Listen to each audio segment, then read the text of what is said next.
The voice cut across the diner like a blade. "This is not a soup kitchen." Every head in Harlow's Corner Diner turned toward the counter where a man in his late 60s sat perfectly still. His hands, weathered and scarred across both palms, rested flat on the formica surface beside a small pile of coins. $2.47. He had counted it 3 times in the January cold before walking through that door. The man who had spoken wore a crisp blue button-down shirt with a name tag that read Brendan Fitch, assistant manager. He stood with his arms crossed, positioned so the 2 corporate evaluators in the corner booth could see exactly how he handled situations like this. "I asked if this was enough for a coffee," the old man said. His voice was quiet, hoarse from disuse, barely above a whisper. "Plain coffee. Nothing else." Brendan's laugh was theatrical, pitched for the audience he was performing for. "You hear that? He thinks $2 and change is going to cut it here." He shook his head with exaggerated disbelief. "Coffee is $3.50, plus tax. This is a business, not a charity." The old man nodded slowly. "I understand, sir. I apologize for the trouble." But he did not move to leave. His fingers, still resting on the counter, did not reach for the coins. There was something in his stillness that seemed out of place. Something in the way he held himself, spine straight, shoulders squared, that contradicted everything about his appearance. His field jacket was olive green, worn soft at the elbows, with faded thread marks where patches had once been sewn. His boots were held together with duct tape and hope. 3 layers of shirts visible at his collar, and beneath them, just barely, the glint of a thin metal chain. What Brendan Fitch did not know, what no one in that diner knew, was that the man he was publicly humiliating had once carried a wounded CIA officer through 12 blocks of hostile territory in Mogadishu while the city burned around them. What he did not know was that the owner of this very diner had spent 30 years searching for this man. And what he did not know was that in exactly 14 minutes, his career would be over. Brendan stepped closer, emboldened by the silence. "I said we do not serve vagrants." His voice rose, ensuring everyone could hear. "If you cannot afford to eat here, you need to leave. Now." A woman behind the counter, gray-haired and sturdy, looked up from the coffee pot she was holding.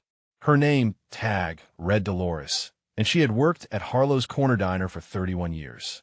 "Brendan," she said quietly, "Vincent Harlow built this place on helping people, especially veterans." Brendan did not even look at her. "Vincent Harlow is dead, and his daughter put me in charge today while she handles the bank. So unless you want to explain to her why we lost the corporate evaluation, I suggest you let me do my job." Dolores's jaw tightened, but she said nothing. Her hand slipped into her apron pocket and found her phone. The old man's eyes moved slowly across the diner, past the red vinyl booths, past the chrome stools, past the 2 corporate evaluators who were watching with carefully neutral expressions. His gaze stopped on the wall behind the register, where dozens of photographs hung in mismatched frames. Veterans from every era, community events spanning decades. And one photograph in particular, slightly larger than the rest, showing a younger man standing with a group of soldiers. The soldiers' faces were obscured by face paint and helmets, but the man in the center was clear. Vincent Harlow, smiling. The old man stared at that photograph for a long moment. Something shifted in his expression, something that looked almost like grief. If you're watching this story from anywhere in the world, we would love to know where you are joining us from. Drop a comment below telling us your city or country. Stories of hidden heroes happen in every community, and you might have a quiet legend in your own neighborhood whose humble appearance hides an extraordinary past. Now let us continue. Brendan snapped his fingers in front of the old man's face. "Hey, are you deaf? I said you need to leave." The old man's attention returned to the assistant manager. His eyes were pale gray, and there was something in them that made Brendan take half a step back without meaning to. But the moment passed, and Brendan recovered his confidence. "Look at yourself," Brendan said, gesturing at the old man's clothes, his unkempt beard, the grime worked into the creases of his hands. "You really think anyone here wants to eat next to that?" He turned slightly toward the corporate evaluators, making sure they could see him taking control. "This is a family establishment, not a shelter. In a booth near the window, a man in his mid-40s set down his coffee cup. His name was Marcus Webb, and he had retired from the Army as a sergeant major after 22 years of service. He had been reading the newspaper when the confrontation began, but now the paper sat forgotten on the table. Something about the old man at the counter had caught his attention. Not his appearance, his bearing, the way he sat, the economy of his movements, the way his hands rested flat and still while being publicly humiliated, as if he had learned long ago that stillness was a form of armor. Marcus had seen that posture before, in men who had walked through fire and come out the other side, carrying the weight of the dead. Brendan's voice cut through again. "I'm going to count to 10, and if you're still sitting there when I finish, I am calling the police." He smiled, a thin, cruel expression. Trespassing is a crime, even for heroes. He made the words sound like a joke. The old man reached slowly for his coins. His sleeve rode up slightly as he moved, revealing the edge of something on his forearm. A mark, a tattoo, maybe, though the details were hidden beneath years of weathering and the grime of the streets. Dolores watched from behind the counter, her phone recording silently from her apron pocket. The corporate evaluators exchanged glances. Marcus Webb leaned forward in his booth, trying to see what was on the old man's arm. And Brendan Fitch, assistant manager of Harlow's Corner Diner, smiled with the confidence of a man who had absolutely no idea what was about to happen to him. "I said we do not serve vagrants," he announced to the room. And the old man's hands, steady as stone, began slowly gathering his coins. The word serve echoed in his mind, and suddenly he was not in a diner in Virginia anymore. He was in Mogadishu. October 3rd, 1993. The air thick with smoke and the copper smell of blood. Gunfire rattling from every direction like the city itself was screaming. Elias Cormack had been 20 minutes into what was supposed to be a 90-minute operation when everything fell apart. The Black Hawks went down. The streets turned into a killing field. And somewhere in the chaos, a CIA case officer named Vincent Harlow took 3 rounds to the chest and collapsed against a wall that was already pocked with bullet holes. "Shepard, get out of here." Vincent's voice had been wet, gurgling. "I am done. Save yourself." Elias had looked at the man bleeding out against that wall. A man he had met only 6 hours earlier during the mission briefing. A man with a wife back home and a daughter who made apple pies. He had not even hesitated. "You talk too much, Harlow." Elias had grabbed him under the arms and hauled him up. "You want to die? You do it on your own time. Right now you belong to me." 12 blocks. That was how far he had carried Vincent Harlow through hostile territory. 12 blocks of doorways that could hide shooters, of windows that could conceal snipers, of intersections where death waited on every corner. His shoulders had burned. His legs had screamed. And Vincent, delirious from blood loss, had talked the entire way. "My daughter makes the best apple pie in Virginia." Vincent had mumbled against his ear. "You ever get stateside, you come find us. Harlow's Corner Diner. Little place outside D.C. Coffee is on me, Shepard. Forever." "That is an order." Elias had not answered. He had been too busy keeping them both alive. The extraction point had been a parking lot behind a collapsed building. The helicopter was already lifting off when Elias stumbled into view, Vincent's weight threatening to drive him to his knees. He had screamed at them to wait, had fired his sidearm into the air to get their attention, and somehow, impossibly, they had circled back. The last thing Vincent Harlow said before the medics took over was a whisper that Elias had never forgotten. "I'm going to find you. I'm going to find you and buy you that cup of coffee." But he never did. The memory released him, and Elias was back in the diner. His fingers had stopped moving on the coins. The photograph of Vincent Harlow seemed to watch him from the wall, and for a moment, Elias could have sworn the man in the picture was smiling directly at him. 3 years. That was how long Elias had been on the streets. 3 years since Margaret died and took everything that mattered with her. The cancer had come fast and mean. Pancreatic. By the time they caught it, the doctors were already talking about months instead of years.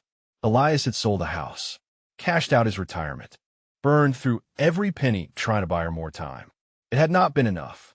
It was never enough. Margaret had known she was dying, had known it long before he was ready to accept it. And on her last night, when the morphine had finally stopped working and all that was left was the pain and the waiting, she had gripped his hand with whatever strength remained in her failing body. "Do not you dare disappear on me, Elias Cormack." Her voice had been barely a breath. "Promise me. Promise me you will not vanish." He had promised, had sworn it on everything he held sacred, had meant it with every fiber of his being. And then she died, and the promise died with her.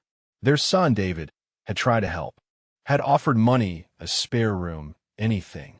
But Elias had looked at his son's face and seen Margaret's eyes staring back at him, and he could not bear it, could not stand the weight of his own failure reflected in those familiar features. So he left, a note on the kitchen table. "I love you. I am sorry. Live your life. Do not look for me." David had looked anyway, was probably still looking. But Elias had spent 24 years learning how to disappear, and when a Delta operator did not want to be found, he stayed gone. The guilt of it sat in his chest like a stone. Some days it was so heavy he could barely breathe. He had survived Mogadishu, had survived Panama and Grenada and a dozen other places that did not officially exist, had carried Vincent Harlow through hell and brought him out the other side. But he could not survive losing Margaret, could not carry that weight the way he had carried so many others.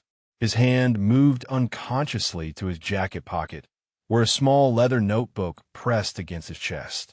Inside were letters he had written to her every week since she died. 156 letters that would never be read. He told her about the shelters and the soup kitchens, about the cold nights and the small kindnesses of strangers, about how much he missed the sound of her laugh, the smell of her hair, the way she used to fall asleep with her head on his shoulder. He told her he was sorry. Every single letter ended the same way. "I'm sorry I cannot save you. I'm sorry I cannot stay. I'm still here, Maggie. I'm trying." Brendan's voice cut through the memory like a knife through wet paper. "Did you hear me? I said you need to leave."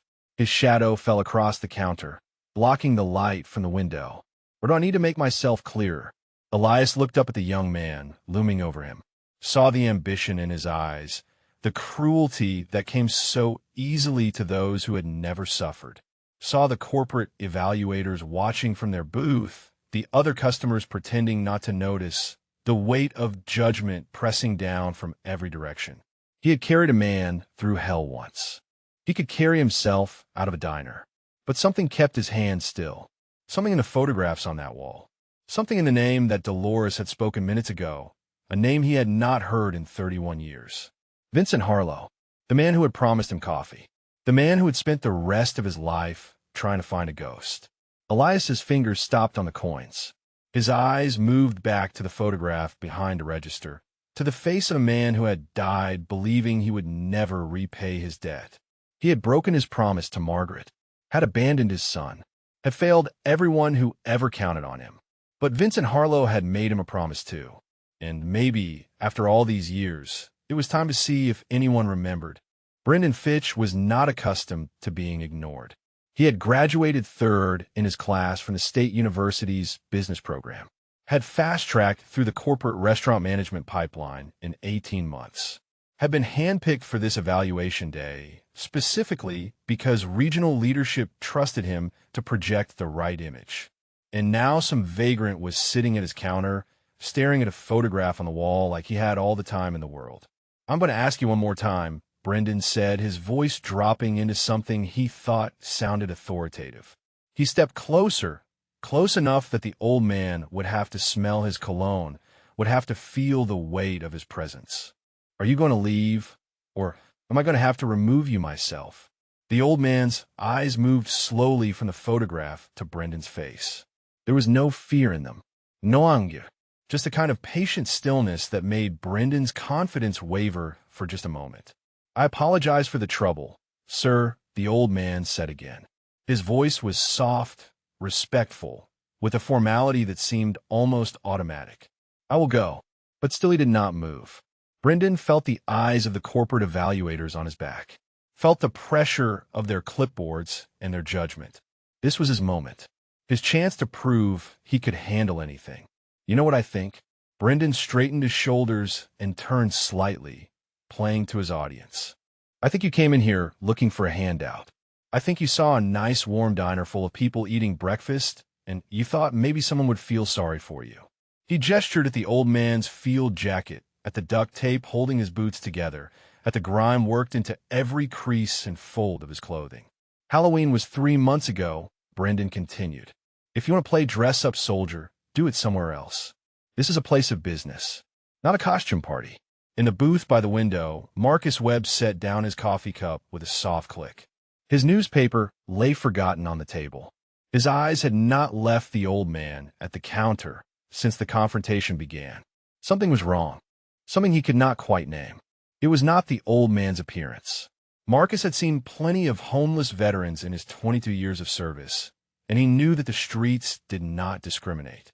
Good men fell through the cracks every day. That was not what had caught his attention. It was the way the old man absorbed the insults without flinching, the way his hands stayed flat and still on the counter, fingers slightly spread, as if ready to move in any direction at a moment's notice. The way his spine remained straight, even under the weight of public humiliation. Marcus had seen that posture before, in the operators who had trained his unit, in the men who moved through the world like ghosts, their every movement precise and economical. Muscle memory, that was what he was seeing, the kind of discipline that got burned into your bones after decades of service, the kind that never fully went away, no matter how many years passed or how far you fell. Brendan was still talking, his voice rising with each sentence. You probably found that jacket at a surplus store. Probably thought it would make people feel sorry for you. He laughed, a sharp, ugly sound. Well, it does not work here. We do not reward failure. The old man's jaw tightened almost imperceptibly. It was the first reaction he had shown, and it lasted less than a second before his face returned to that patient stillness. But Marcus caught it, and he saw something else too. When the old man had reached for his coins moments ago, his sleeve had ridden up just slightly. Marcus had glimpsed the edge of something on his forearm. Dark ink against weathered skin. Numbers, maybe, or letters. He could not be sure from this distance. But he wanted to be sure, needed to be sure. Marcus rose from his booth and took a step toward the counter. Dolores watched from her position behind the coffee station, her phone still recording from inside her apron pocket. She had known Vincent Harlow for 23 years before he passed, had watched him build this diner into something more than a business, had heard him tell the story 100 times, always the same way. A soldier carried me through hell, Vincent used to say, his eyes going distant. 12 blocks through Mogadishu with bullets flying everywhere. Never got his real name, just his call sign. Shepard. He saved my life, Dolores. And I have been trying to find him ever since. Vincent had died 8 years ago, still searching. His daughter Lillian had inherited the diner and the mission both. The photograph behind the register was her addition, hung the week after the funeral. A reminder of who her father had been and who he had never stopped looking for. Dolores looked at the old man sitting at the counter, looked at his stillness, his bearing, the way he had reacted when she mentioned Vincent's name. And she wondered. Brendan snapped his fingers in the old man's face again. Hey, I'm talking to you. He grabbed the edge of the counter and leaned in close. You have exactly 30 seconds to get out of my diner, or I'm calling the police and having you arrested for trespassing. The old man met his eyes. For a moment, just a moment, something flickered in those pale gray depths. Something cold and hard, like steel beneath still water. Then it was gone, replaced by that same quiet patience. I understand, sir, he said. I meant no disrespect. He began to slide off the stool, his movements careful and precise.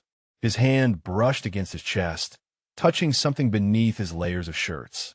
The thin metal chain at his collar shifted, and for just a second, Dolores saw a glint of metal. Dog tags. 2 of them, worn smooth by years of contact with skin. She had seen Vincent's dog tags, had held them after he died, before Lillian took them home.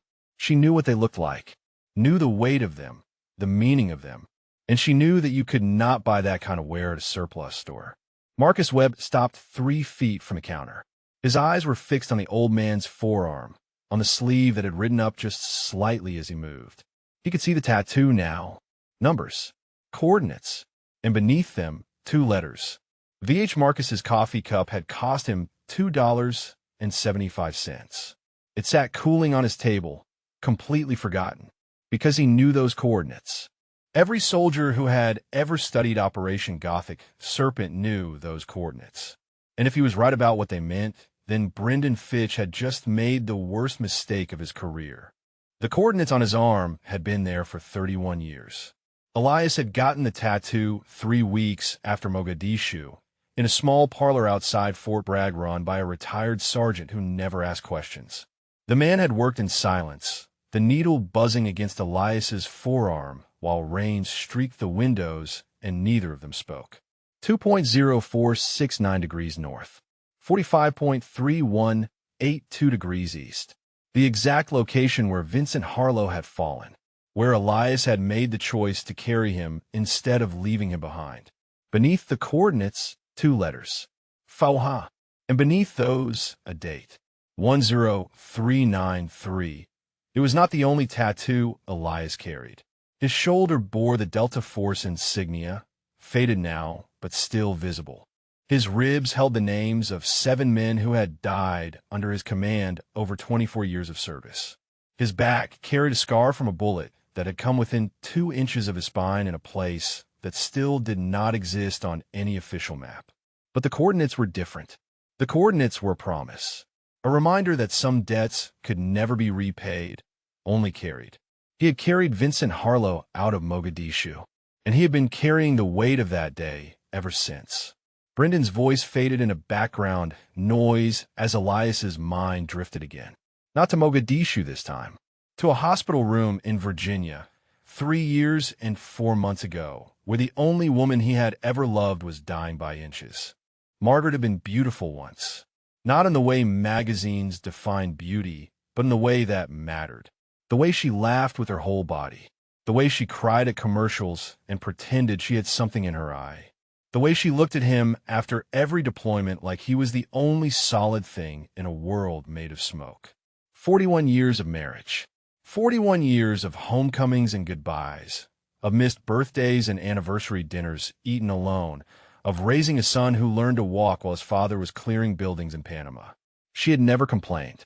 Not once. Not even when the nightmares came and Elias woke up swinging at shadows. Not even when he disappeared into himself for days at a time, lost in memories he could never share. She had simply loved him, completely, without condition. And then the cancer came, and all his training, all his skills, all the lives he had saved meant nothing. He could not save her, could not carry her out of that hospital room the way he had carried Vincent out of Mogadishu. All he could do was watch her fade. The night she died, the rain had been coming down in sheets. Elias had been holding her hand, feeling her pulse grow weaker with each passing hour. David had been in the hallway, making phone calls, handling the details that Elias could not bring himself to face. "Do not disappear on me," she had whispered. "Promise me, Elias." "I promise," he had said. "I swear to God, Maggie. I'm not going anywhere." She had smiled at that. A small smile, barely there but enough. "You were always a terrible liar, Elias Cormack. But I love you for trying." Those were her last words. An hour later, she was gone. Elias had kept his promise for 3 months. Had gone through the motions of grief the way he had been trained to go through the motions of everything else. Had accepted the condolences and signed the paperwork and stood at the grave while the rain fell and the chaplain spoke words that meant nothing.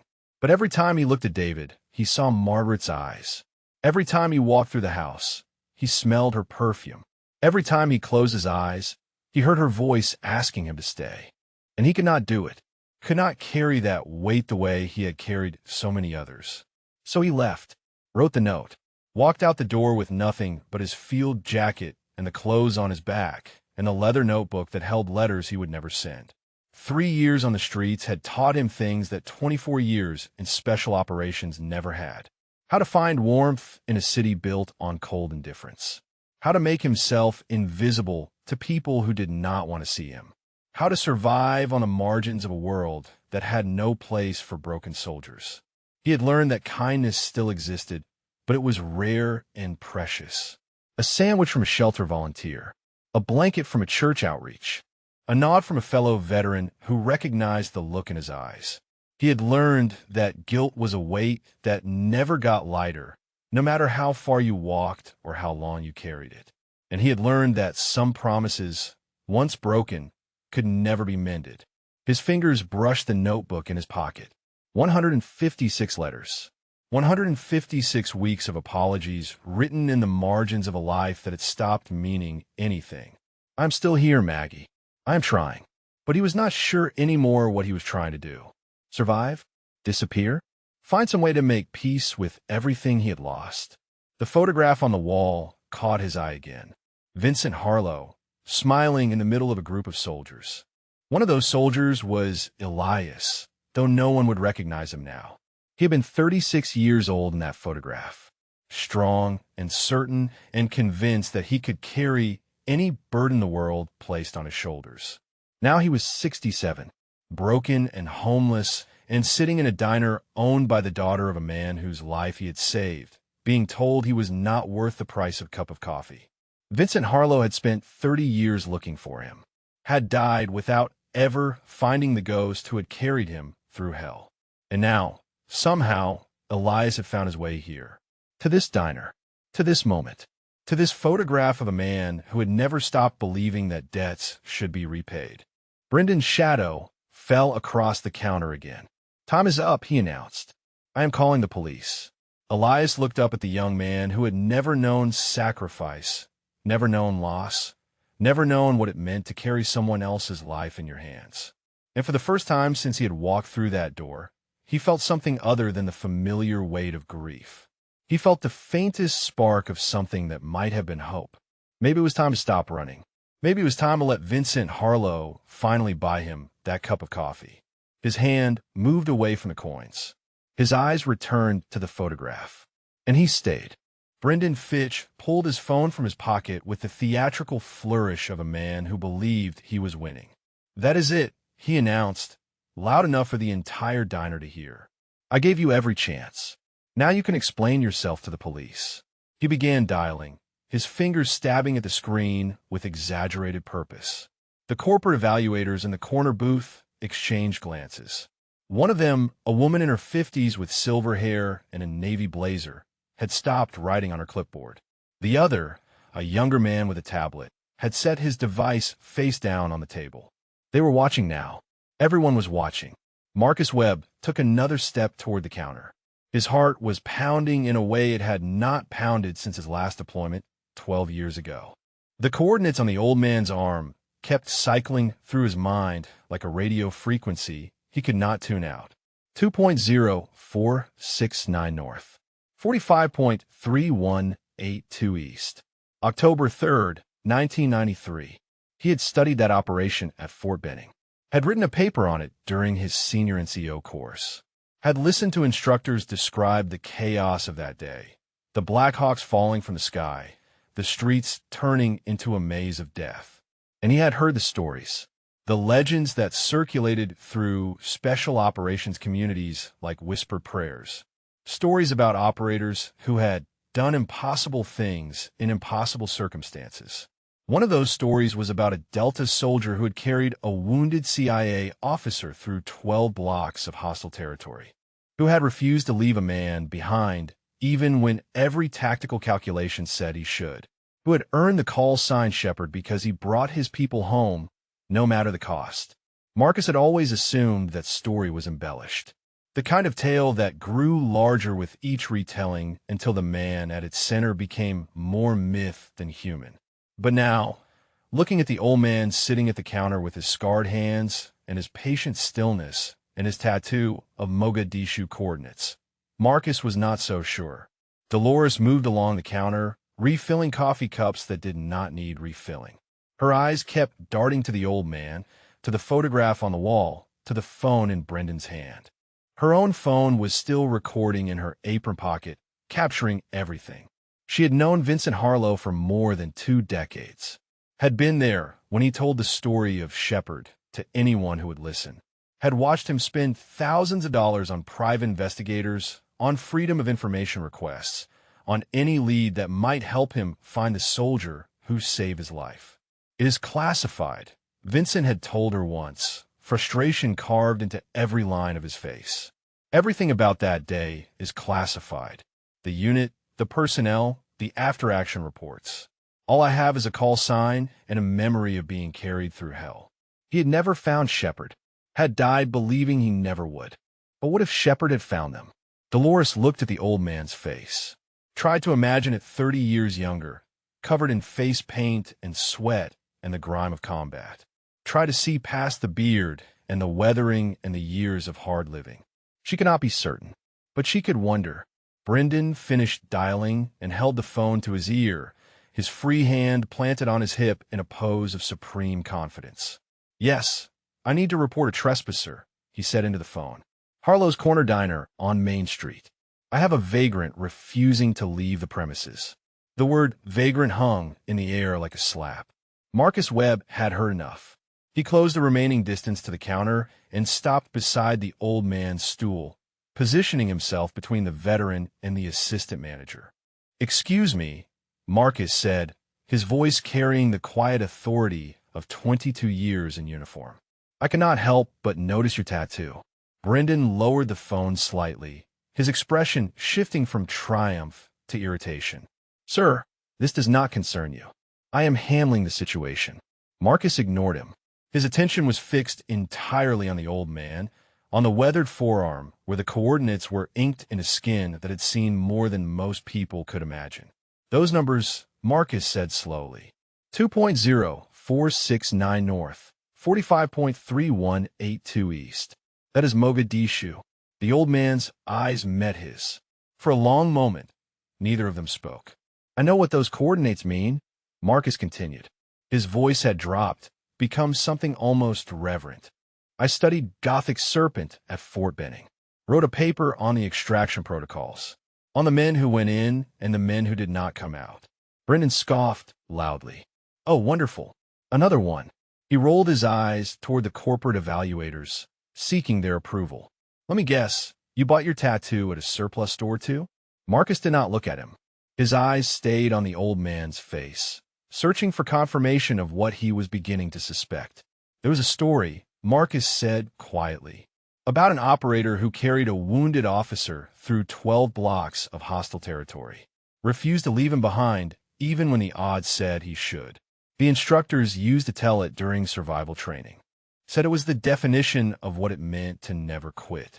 The old man's jaw tightened. His hands, still resting on the counter, remained perfectly still.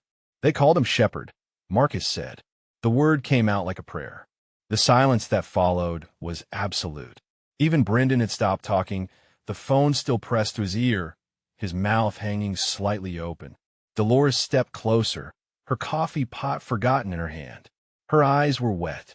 And the old man, the vagrant, the trespasser who was not worth the price of a cup of coffee, looked at the photograph on the wall one more time. "Vincent Harlow," Marcus said softly. "The initials on your arm. Fauha. That was the officer, was it not? The one you carried." The old man did not answer, but his hand moved slowly to his chest, touching the dog tags hidden beneath his layers of shirts.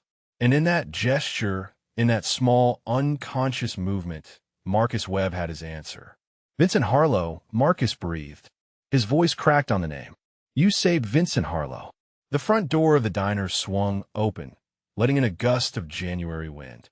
And a woman stepped inside, shaking snow from her coat, completely unaware that she was about to meet the ghost her father had spent 30 years trying to find. Lillian Harlow was 52 years old, and she had spent most of her life chasing a ghost. She stamped the snow from her boots on the worn mat just inside the door, her eyes adjusting to the warm light of the diner after the gray January morning outside.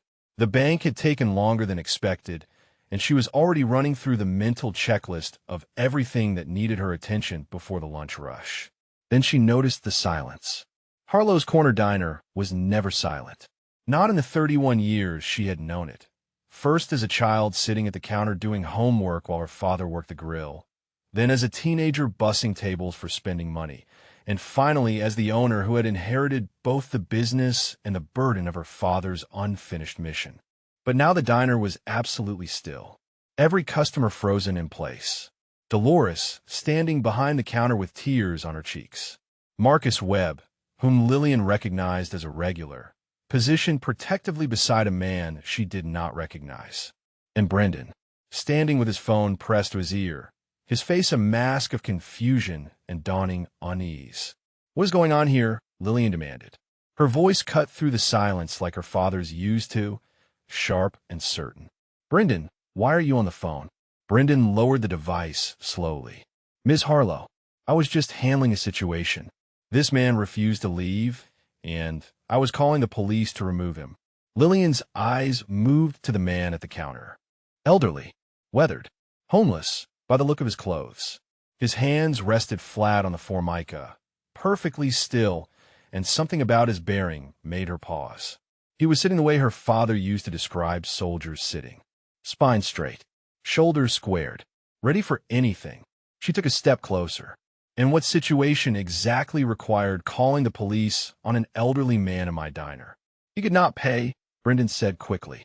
"I gave him multiple chances to leave. He refused. I was protecting the business, protecting the image for the evaluation." Lillian glanced at the corporate evaluators, who were watching the scene unfold with expressions she could not quite read. Then she looked back at the man at the counter. "Sir," she said, her voice softening, "I apologize for whatever happened here. This diner has always welcomed veterans, and that policy has not changed." The man looked up at her. His eyes were pale gray, and there was something in them that made her breath catch, something familiar that she could not place. Marcus Webb cleared his throat. "Ms. Harlow." He gestured toward the old man's forearm, where his sleeve had ridden up to expose the tattoo beneath. "I think you need to see this." Lillian moved closer. The numbers came into focus first. Coordinates, inked in faded black against weathered skin. Then the letters beneath them. Fauha. And a date. 10393. Her heart stopped. She knew those coordinates. Had seen them written in her father's handwriting 100 times, on scraps of paper and legal pads and the margins of books. Had watched him trace them on maps, trying to understand the geography of the day that had changed everything. 2.0469 north, she whispered. 45.3182 east. The old man's eyes met hers, and in that moment, she saw it. The recognition, the weight of 31 years of searching, finally reaching its end. "Those are Mogadishu coordinates," Lillian said. Her voice was shaking now. "October 3rd, 1993. The day of the battle." Marcus nodded. "The day of Gothic Serpent. The day your father was wounded." Lillian's hand flew to her mouth. She had grown up on the story, had heard it so many times she could recite it from memory. The ambush, the bullet wounds, the soldier who had appeared out of nowhere and refused to let her father die. "Shepherd," her father used to say, his voice thick with emotion. He called himself Shepherd, and he carried me through hell. Her eyes dropped to the initials on the old man's arm. F.H. Vincent Harlow, her father's initials, tattooed on the arm of a stranger who was not a stranger at all. The room had gone completely still. Even Brendan had stopped moving, the phone hanging forgotten at his side. Lillian reached out slowly, her fingers hovering above the tattoo without quite touching it. She was afraid that if she touched it, it would disappear, that this moment would dissolve like every other false lead, every other dead end, every other hope that had turned to ash over 3 decades of searching. "My father looked for you," she said. Her voice broke on the words. "He spent 30 years trying to find you, hired investigators, filed requests, called every contact he had in Washington." The old man's jaw tightened. His hands, still resting on the counter, had begun to tremble almost imperceptibly. "He never stopped," Lillian continued. Tears were streaming down her face now. "Even at the end, even when he was dying, he talked about you, about the soldier who carried him when everyone else had given up." She looked at the photograph on the wall, the one she had hung the week after her father's funeral, the one that showed him standing with a group of soldiers whose faces were obscured by face paint and helmets. "That is you," she said. She pointed at one of the figures in the photograph. "Second from the left. I always wondered which one you were." The old man followed her gaze to the photograph. His eyes lingered on the image for a long moment, and when he spoke, his voice was barely above a whisper. He talked the whole way, the old man said. His words came slowly, each one weighted with memory. 12 blocks. He never stopped talking. Kept telling me about his daughter, who made the best apple pie in Virginia. Lillian's knees nearly buckled. He said if I ever got stateside, I should find Harlow's Corner Diner. Said the coffee would be on him. Forever. The old man's eyes returned to hers. He said it was an order. The sob that escaped Lillian's throat was raw and broken. She had waited her entire adult life for this moment.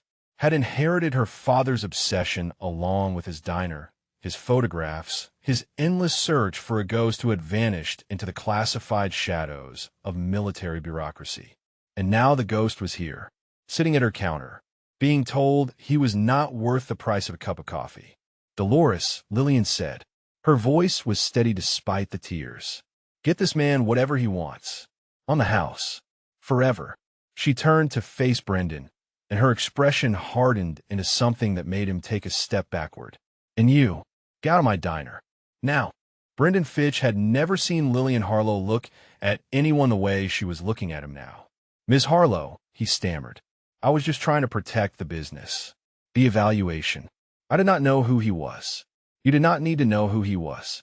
Lillian's voice was cold and precise, each word landing like a hammer strike. You needed to know what kind of establishment this is. What my father built. What we stand for. She gestured at the photographs covering the wall. Veterans from Korea, from Vietnam, from Desert Storm, from Afghanistan and Iraq. Men and women in uniform, smiling beside plates of eggs and cups of coffee. A visual history of service and sacrifice stretching back decades. Every single person on that wall has eaten here for free, Lillian said. Every single one. Because my father believed that the least we could do for people who serve this country was offer them a warm meal and a moment of dignity. Brendan's face had gone pale. The corporate evaluators were watching in silence, their clipboards abandoned on the table. And you, Lillian continued, stepping closer until she was inches from Brendan's face, stood in my father's diner and called a veteran a vagrant. Threatened to have him arrested. Mocked his service. In front of my customers. In front of my staff. In front of the man who saved my father's life. Her voice cracked on the last words, but her eyes remained hard. I did not know, Brendan repeated weakly. How could I have known? That is exactly the point. Lillian's hand shot out, pointing at the door. You did not know, and you did not care to find out. You saw a man in worn clothes, and you decided he was worthless. That is not the kind of person I want representing this diner. She turned to the corporate evaluators. I apologize that you had to witness this. But if your evaluation of my business depends on how efficiently we remove homeless veterans from the premises, then I am not interested in your franchise. The woman with silver hair stood slowly. Ms. Harlow, she said, her voice measured. I think I can speak for both of us when I say that what we witnessed here today has been very informative. She glanced at Brendan, then back at Lillian, but not in the way Mr. Fitch intended. Brendan looked between the evaluators and Lillian, his mouth opening and closing like a fish pulled from water. The phone was still in his hand, the police dispatcher's voice a tiny sound asking if anyone was still there. He hung up without answering. Ms. Harlow, he tried one more time. Please, I have worked so hard for this position. I was just trying to show initiative. I was trying to prove that I could handle difficult situations. You handled nothing, Lillian said. She turned her back on him, dismissing him completely. Dolores, please see Mr. Fitch out. He can collect his things from the office tomorrow. Dolores set down her coffee pot and moved toward Brendan with the quiet satisfaction of a woman who had been waiting 31 years for this moment. This way, Mr. Fitch, she said. Her voice was pleasant, but her eyes were not. Brendan looked around the diner one last time, searching for an ally, a sympathetic face, anyone who might speak on his behalf. He found nothing but cold stares and turned backs. The door closed behind him with a soft chime, and just like that, he was gone. Lillian stood motionless for a moment, her shoulders rising and falling with each breath. Then she turned back to the old man at the counter. He had not moved throughout the entire confrontation. His hands still rested flat on the formica. His eyes were fixed on the photograph of her father, as if the rest of the world had ceased to exist. Lillian approached slowly, the way one might approach a wild animal that had been cornered too many times. "I am sorry," she said softly, "for what just happened, for what you must have gone through to end up here. For the 30 years my father spent looking for you while you were out there somewhere, alone." The old man's eyes finally left the photograph and found hers. "Your father was a brave man," he said. His voice was quiet, rough with disuse and emotion. "He talked about you the whole time I carried him. Said you were the light of his life. Said watching you grow up was the best thing that ever happened to him." Lillian's hand found the edge of the counter, steadying herself. "He told me you were 7 years old," the old man continued. "Said you had just learned to ride a bicycle without training wheels. He was so proud.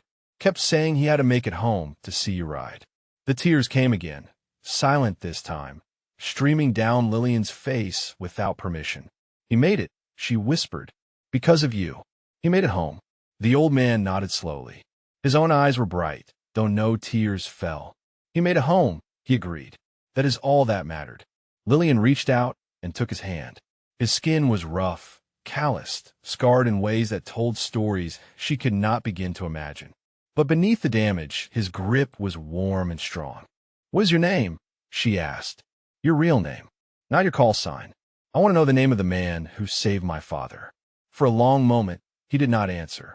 His eyes dropped to their joined hands, to the simple human contact that he had denied himself for so long.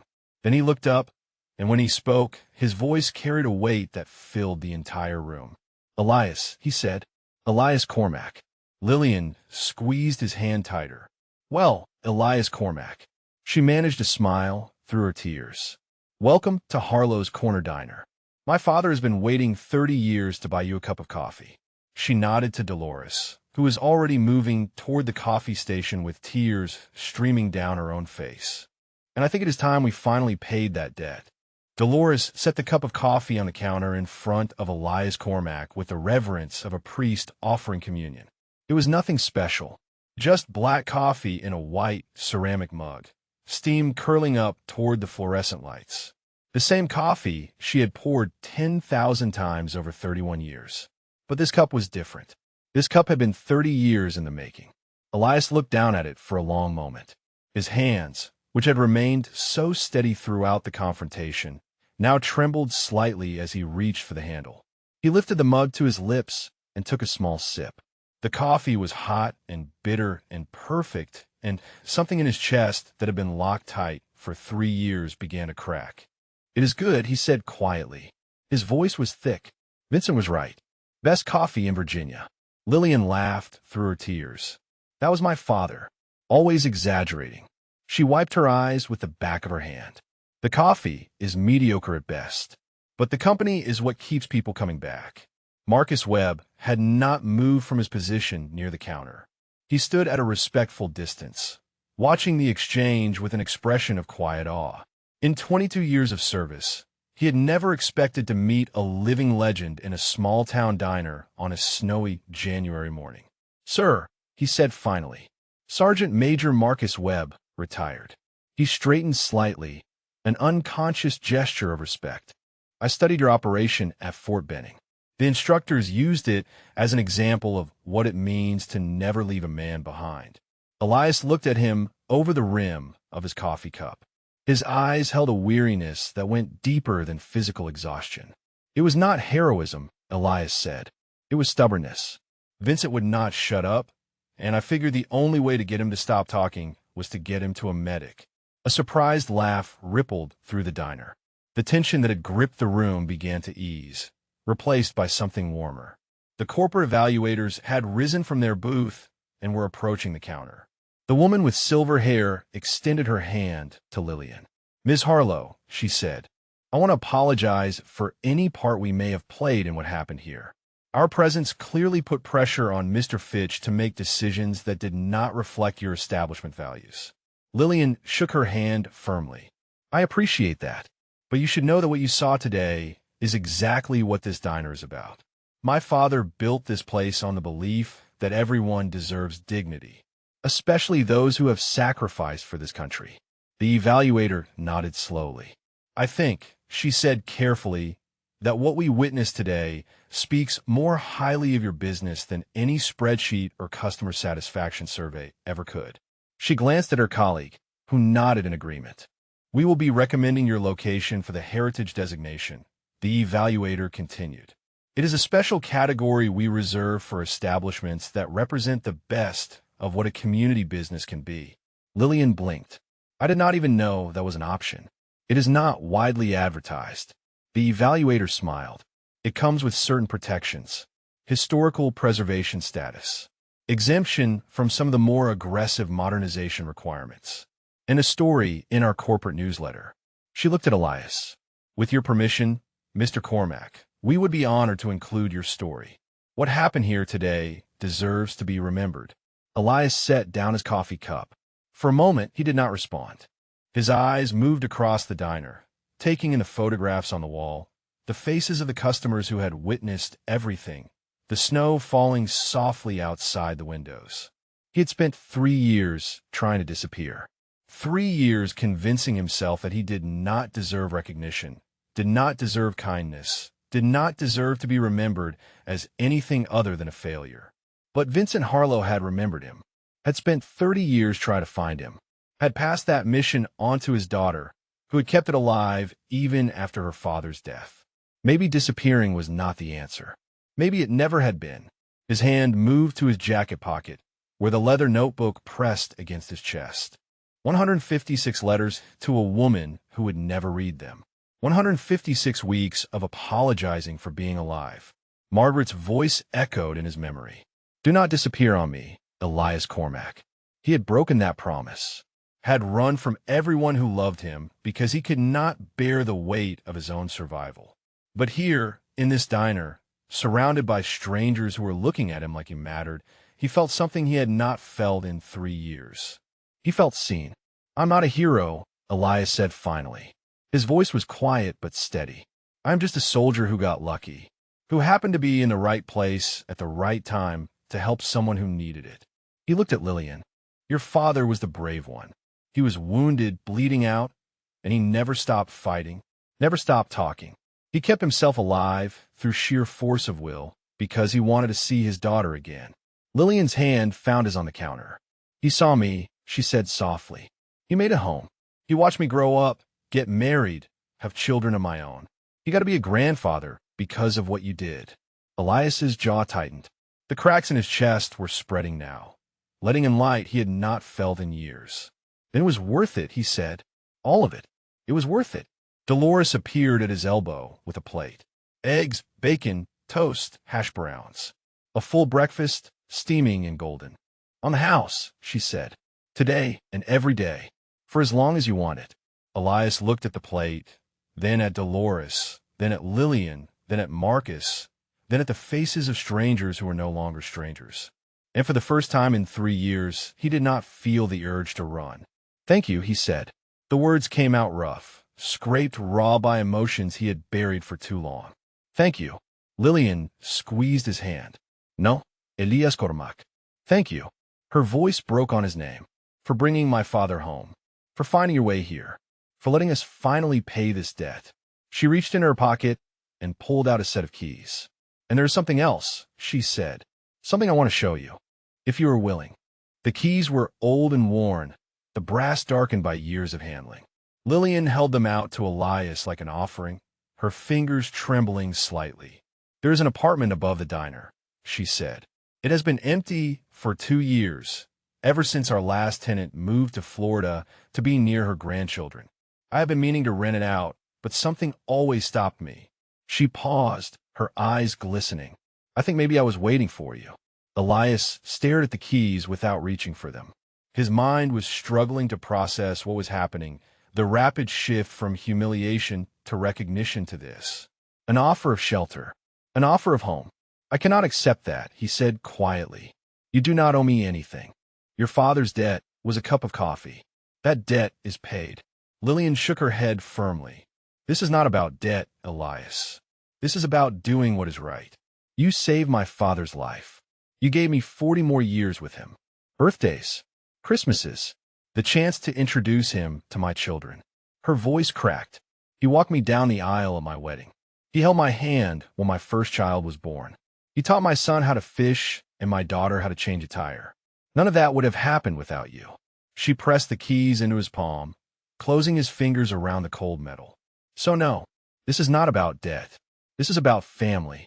And whether you like it or not, Elias Cormack, you're family now." The weight of the keys in his hand was almost unbearable.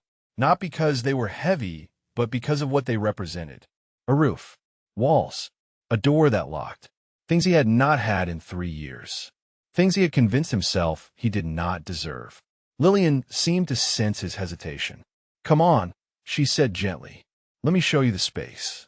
You do not have to decide anything right now. Just come look." She led him through a door at the back of the diner, past the kitchen where a cook named Ramon nodded respectfully, and up a narrow staircase that creaked with each step. The walls were lined with more photographs, these ones older, showing the diner in its early days. Vincent Harlow as a young man, standing proudly in front of the building with a grand opening banner stretched above the door. Elias paused at one photograph near the top of the stairs. It showed Vincent in a hospital bed, his chest wrapped in bandages, giving a thumbs up to the camera. A nurse stood beside him, smiling. "That was taken 3 weeks after Mogadishu," Lillian said. She had stopped beside him, following his gaze. He spent 2 months in the hospital recovering from his wounds. But he never stopped smiling. He said every day above ground was a gift. She looked at Elias. He said, "You gave him that gift." Elias did not respond. His throat was too tight for words. Lillian unlocked the door at the top of the stairs and pushed it open. The apartment was small but clean. A single room that served as living space and bedroom, with a tiny kitchen alcove and a bathroom barely large enough to turn around in. The furniture was simple and worn, but well-maintained. A bed with a faded quilt, a chair by the window, a small table with 2 seats. But it was the window that caught Elias's attention. It looked out over Main Street, over the snow-covered sidewalks, and the quiet morning traffic and the American flag hanging limp outside the post office across the way. It was a small view of a small town, but it was peaceful in a way that made his chest ache. "My father used to sit in that chair," Lillian said. She was standing in the doorway, giving him space. "When he got too old to work the grill, he would come up here and watch the street." Said it made him feel connected to the world. She smiled sadly. He was sitting in that chair when he died. Peaceful, looking out at the town he loved. Elias moved to the window without conscious thought.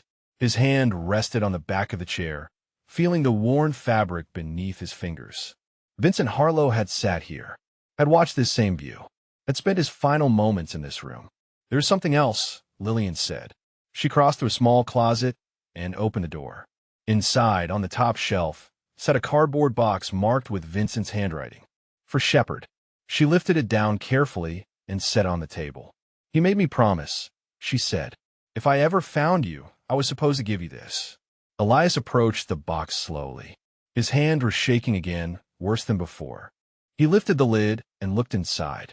A letter sat on top, yellowed with age, addressed simply to Shepard in Vincent's careful script. Beneath it lay a collection of objects. A purple heart medal, a folded American flag, a pair of dog tags on a worn chain. "Those are his," Lillian said quietly. "His purple heart from Mogadishu, his flag from his military funeral, and his dog tags." She pointed to the letter. "He wrote that 20 years ago, updated it every few years until his handwriting got too shaky. He wanted you to have it, to know what you meant to him." Elias lifted the letter with trembling fingers. He unfolded it carefully, afraid the paper might crumble in his hands. And he began to read. "Dear Shepard, if you are reading this, then my daughter found you. I always knew she would. She is stubborn like her old man. I have spent most of my life trying to track you down. Hit nothing but dead ends and classified roadblocks. But I never stopped looking, and I never stopped hoping. I need you to know something. What you did that day in Mogadishu was not just saving my life. You saved everything that came after. My daughter growing up, my grandchildren being born, every sunrise and every cup of coffee and every moment of joy that I have experienced since that day. You gave me 30 years I was not supposed to have, and I spent every one of those years grateful. I do not know what your life has been like since Mogadishu. I do not know what burdens you carry or what demons you fight. But I know this, you are not alone. You were never alone. You carried me when I could not walk. Now, let someone carry you. Come home, shepherd. The coffee is on me. Forever. That is an order. Your friend, Vincent Harlow Elias, read the letter twice. Then a third time. The words, blurred as tears he had not shed in years, finally broke free. He sank into Vincent's chair by the window, the letter clutched in his hands, and wept. Lillian stood in the doorway and let him cry. She did not try to comfort him with words, did not offer platitudes or hollow reassurances. She simply waited, bearing witness to the grief of a man who had carried too much for too long. Elias wept in a way he had not wept since Margaret died. Deep, racking sobs that shook his entire body and left him gasping for air. 3 years of loneliness. 3 years of guilt. 3 years of convincing himself that he deserved nothing but cold sidewalks and the company of ghosts.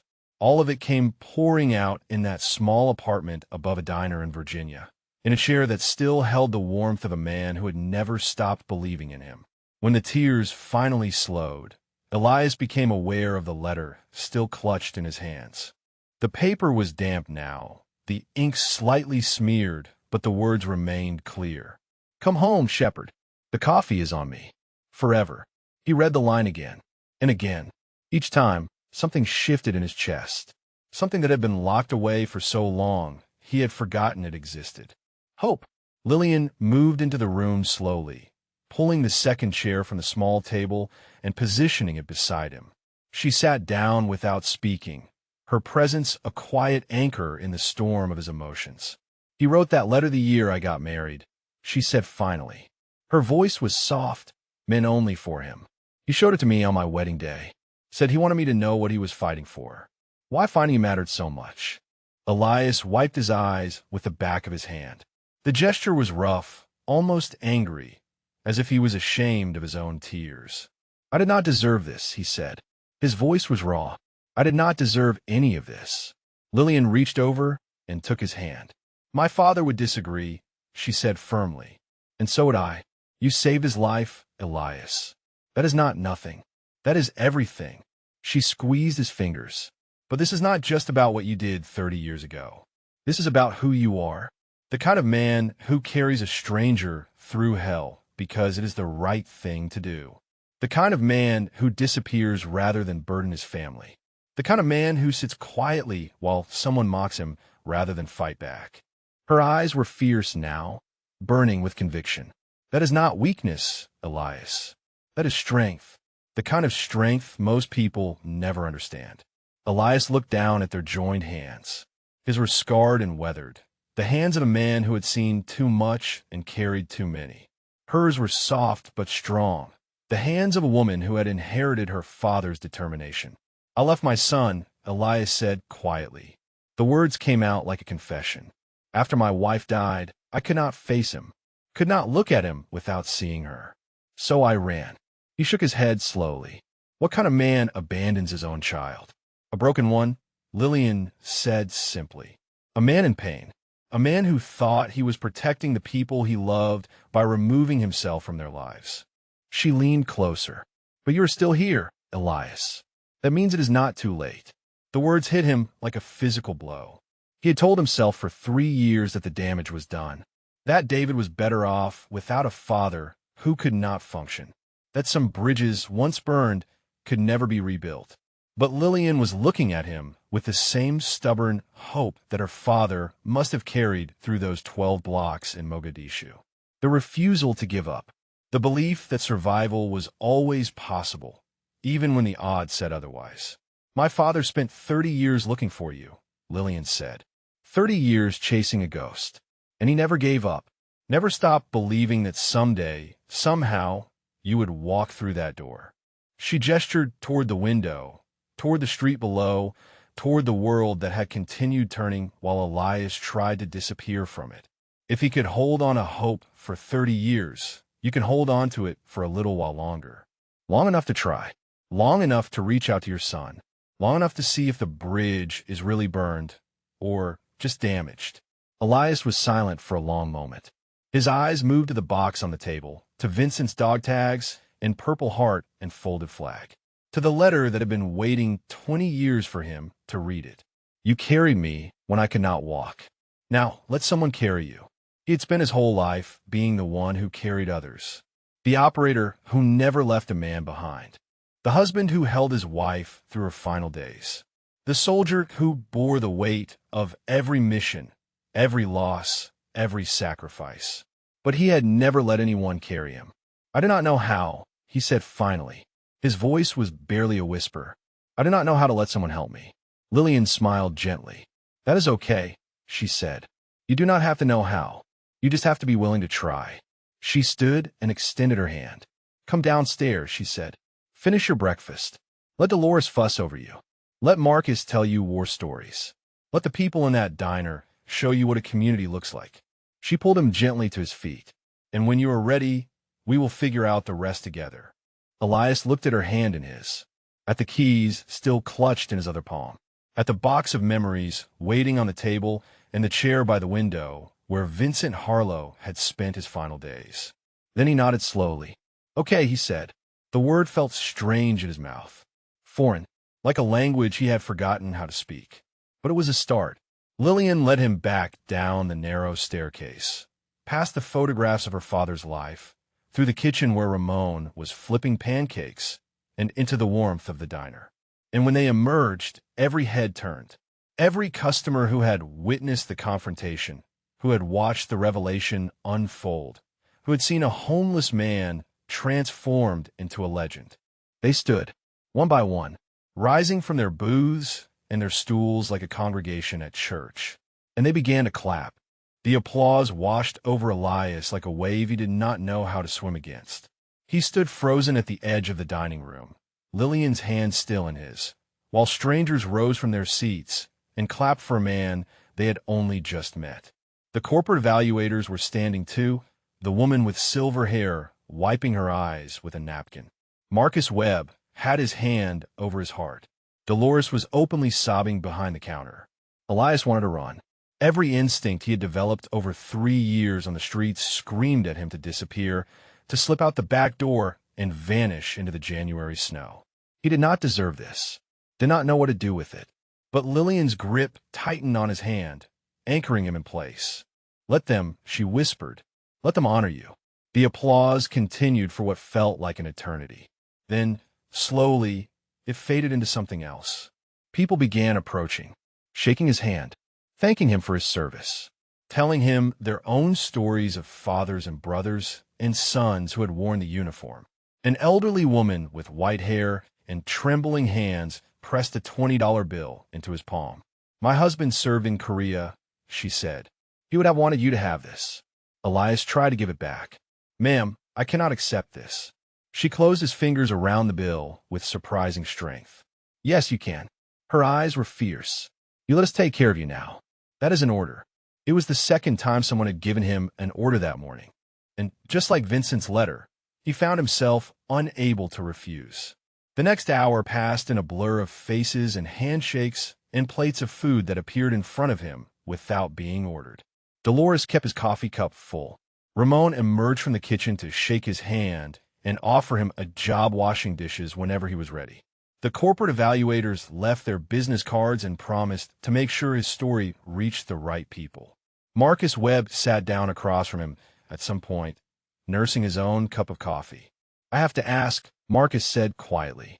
What happened? After Mogadishu? After all of it? How did you end up here? Elias was silent for a long moment, his hands wrapped around his coffee cup, drawing warmth from the ceramic. I served for 24 years, he said finally. Delta, retired in 2002 as a command sergeant major. Thought I had earned a quiet life. He stared into the dark liquid. Met my wife Margaret when I was 23. She waited for me through every deployment, every mission, every time I walked out the door, not knowing if I would come back. 41 years of marriage. His voice caught. She got sick 3 years ago. Pancreatic cancer. I sold everything trying to save her. The house, The retirement. Everything. Marcus nodded slowly. He had seen it before. The system that failed veterans. The costs that crushed families. The men and women who gave everything for their country only to have nothing left when they needed it most. She died, Elias continued, and I could not handle it. Could not look at my son without seeing her face. So I left. Wrote a note. Disappeared. He looked up at Marcus. I thought I was protecting him. Thought he would be better off without a father who could not function. But the truth is, I was a coward. I ran because it was easier than staying. You're not a coward, Marcus said firmly. You're a man who has been through hell more times than most people could survive. Sometimes the bravest thing a soldier can do is admit he needs help. Elias considered this. For 3 years, he had defined himself by his failures. The promise he broke to Margaret. The son he abandoned. The life he threw away. But sitting here in this diner full of people who had just applauded him, he wondered if maybe there was another way to see it. Not as failure, but as survival. Not as running, but as enduring until he was ready to stop. The front door chimed, and cold air swept through the diner. Elias glanced up automatically, a habit born from years of watching entry points. A man in his late 30s stood in the doorway. He wore a winter coat over business clothes, and his face was flushed from the cold. His eyes scanned the room frantically until they landed on Elias. And then he stopped breathing. Elias felt his heart seize in his chest. He would know that face anywhere. The same jaw, the same eyes, the same stubborn set to the shoulders that Margaret used to tease him about. David. His son crossed the room in 4 strides. His eyes were red, his cheeks wet with tears that had nothing to do with the cold. Dolores called me, David said. His voice was shaking. She found my number in your old wallet, the one you left behind. Elias could not speak, could not move, could only stare at the son he had abandoned 3 years ago, standing in front of him like an answered prayer. 3 years, Dad. David's voice cracked. 3 years I have been looking for you. 3 years of hiring investigators and checking shelters and praying that you were still alive. He grabbed Elias's shoulders, his grip fierce and desperate. I thought you were dead. I thought I had lost both of you. Elias's hand came up slowly, trembling, and touched his son's face. The gesture was tentative, as if he was afraid David might disappear. I'm sorry, he whispered. The words were wholly inadequate, but they were all he had. I'm so sorry. David pulled him into an embrace, so tight it drove the air from his lungs. I do not want sorry, David said into his shoulder. I do not want an apology. I just want my father back. Elias held his son for the first time in 3 years. Held him the way he had held him as a child, as a teenager, as a young man heading off to college. Held him the way he should have held him after Margaret died, instead of running away. And in the warmth of that embrace, surrounded by strangers who had become witnesses to a miracle, Elias Cormack finally came home. 3 months later, the snow had melted and the first signs of spring were pushing through the soil outside Harlow's Corner Diner. Elias Cormack stood behind the counter in a clean apron, his field jacket hanging on a hook by the kitchen door. His beard was trimmed now, his hair cut short, his hands scrubbed clean for the first time in years. But he still wore his dog tag beneath his shirt, and the tattoo on his forearm remained visible when he rolled up his sleeves. Some things you did not wash away. Some things you carried forever. The Saturday morning veterans' breakfast had become a tradition. Every week, a dozen men and women filtered through the doors of the diner, some in wheelchairs, some on crutches, some carrying invisible wounds that only showed in their eyes. They came for the free coffee and the hot food, but they stayed for something more. They stayed for Elias. He moved through the room with the quiet efficiency of a man who had spent his life in service, refilling cups, clearing plates, sitting down across from a young Marine who had not spoken in weeks, just to let him know that silence was acceptable too. The diner had changed in the months since that January morning. Dolores's video had gone viral within days, viewed millions of times by people who wanted to believe that kindness still existed in the world. Donations had poured in. Journalists had called. A documentary crew had spent a week filming interviews. But Elias had turned down most of the attention. He did not want fame, did not want recognition. He just wanted to be useful again. The apartment upstairs had become his home. Vincent's chair by the window was where he sat each morning, watching the sun rise over Main Street, writing letters to Margaret that he no longer needed to apologize in. The letters were different now, hopeful, full of small victories and quiet joys. "I'm still here, Maggie, and I'm finally living again." David came to visit every other weekend, sometimes with his wife and their 2 children. Elias had missed so much. First steps in birthday parties and school plays. But he was learning that time lost did not mean time wasted. Every moment with his grandchildren was a gift he had not expected to receive. The guilt was still there. It probably always would be, but it no longer crushed him the way it once had. He had learned to carry it differently, the way he had learned to carry so many other burdens. Not as a weight that drove him into the ground, but as a reminder of what mattered. The front door chimed, and Elias looked up to see a young man standing in the entrance. Early 20s, hollow eyes, clothes that had seen better days, a military duffel bag slung over one shoulder. The young man scanned the room with the watchful gaze of someone who had learned to assess threats before they materialized. His eyes lingered on the photographs of veterans covering the wall, on the flag hanging in the corner, on the faces of the men and women eating breakfast around him. Then his gaze found Elias behind the counter, and something in his expression shifted. Recognition, maybe, or hope. Elias set down the coffee pot and crossed the room. The young man stiffened as he approached, his shoulders squaring automatically. His hand twitched toward the strap of his duffel, a defensive gesture that spoke of months spent sleeping in places where you had to protect what little you owned. Elias stopped 3 feet away, close enough to be heard, far enough to not crowd. "You hungry?" he asked. His voice was calm, unhurried. The young man's jaw tightened. "I do not have much money." "Did not ask about money. Asked if you were hungry." The young man studied him for a long moment, taking the apron, the rolled-up sleeves, the tattoo on his forearm. His eyes widened slightly when he saw the coordinates. "You served," he said. It was not a question. 24 years, Elias replied. "Delta. Retired as a command sergeant major." "You?" The young man swallowed hard. 2 tours in Afghanistan. 75th Ranger Regiment. Got back 8 months ago." He looked away. "Been having trouble adjusting." Elias nodded slowly. He did not offer sympathy or platitudes. Did not tell the young man that everything would be okay. He knew better than most that some wounds did not heal with kind words. Instead, he gestured toward an empty booth by the window. "Sit down," he said. "Breakfast is on the house. And if you want to talk, I will listen. If you do not want to talk, that is fine too. Either way, you eat." The young man hesitated. His eyes darted toward the door, calculating the distance, measuring the escape route. Elias recognized the look. Had worn it himself for 3 years. "What is the catch?" the young man asked. "No catch." Elias met his eyes steadily. "Just one soldier helping another. That is how it works." The young man's resistance crumbled slowly, like a wall that had been standing too long. He followed Elias to the booth and sat down heavily, his duffel bag clutched in his lap like a lifeline. Elias brought him coffee and a full plate of eggs, bacon, and toast. He sat down across from him without speaking, just present, just there. After a few minutes of silence, the young man spoke. "I do not know how to do this anymore," he said quietly. "Civilian life. I do not know how to be normal." Elias took a sip of his own coffee. "Normal is overrated," he said, "and you do not have to figure out alone." He set down his cup. "I spent 3 years on the streets because I thought I did not deserve help.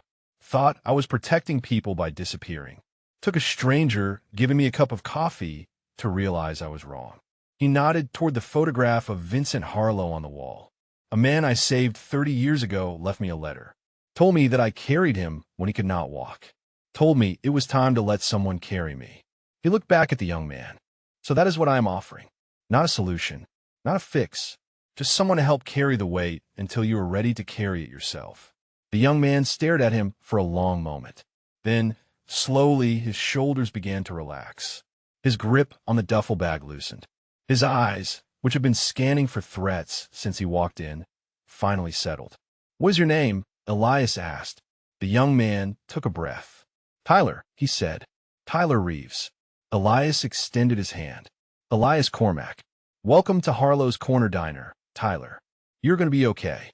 Tyler shook his hand. His grip was firm but uncertain, like a man reaching for solid ground after too long at sea. And in that handshake, in that small moment of connection between two soldiers separated by decades, but united by service, the cycle continued. Some debts could never be repaid. They could only be passed on. If this story moved you, if it reminded you that second chances are possible and that heroes can be found in the most unexpected places, please subscribe to our channel. And right now on your screen, you will see another incredible story waiting for you. Click it, watch it, and remember that every person you pass on the street has a story. Some of them might just be legendary. Thank you for watching. Elias Cormack had carried a man through hell and spent 30 years running from the weight of his own survival. But here, in a diner built on kindness, surrounded by people who refused to let him disappear, he had finally learned the truth. The greatest service was not saving a life. It was giving someone a reason to keep living. And in Harlow's Corner Diner, that mission continued, one cup of coffee at a time.